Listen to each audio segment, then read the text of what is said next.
Bonjour, mon nom est Nathalie Bilodeau, conseillère au Centre de transfert d'entreprises du Québec pour la région Centre du Québec. Nous vous proposons une série de 5 capsules visant à vous guider à travers les étapes du processus de transfert d'entreprise et celle-ci portera sur la détermination de votre prix de vente.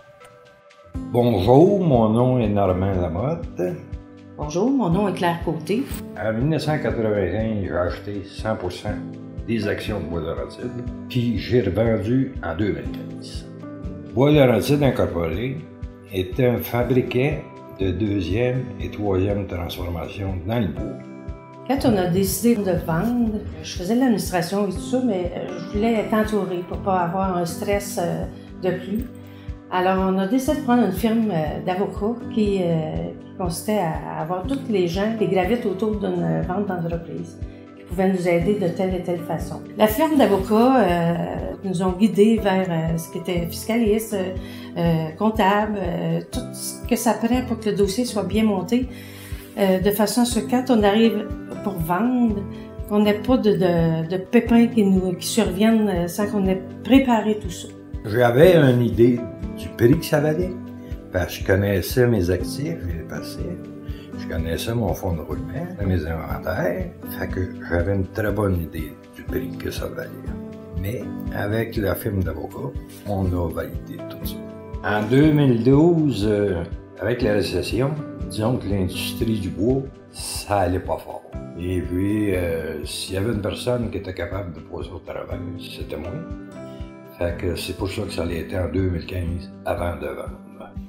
Avant de présenter votre entreprise à un acheteur potentiel, il faut d'abord déterminer votre prix, avoir recours à un expert pour en faire l'évaluation et tenir compte des impôts et des frais à payer lors de la transaction.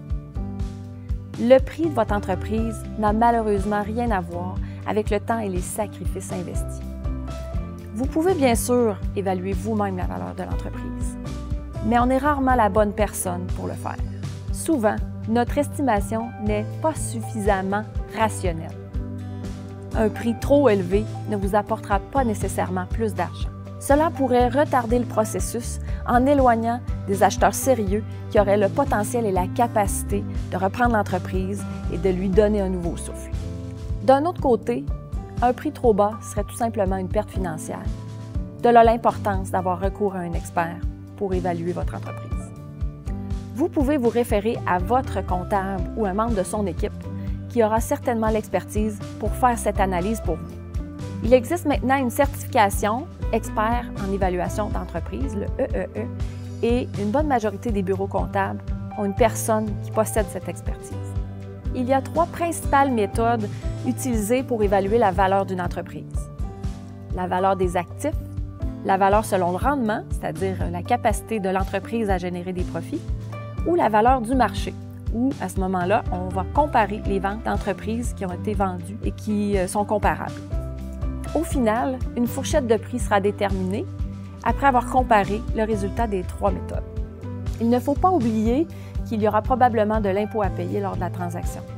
Alors, consultez un fiscaliste pour être bien conseillé.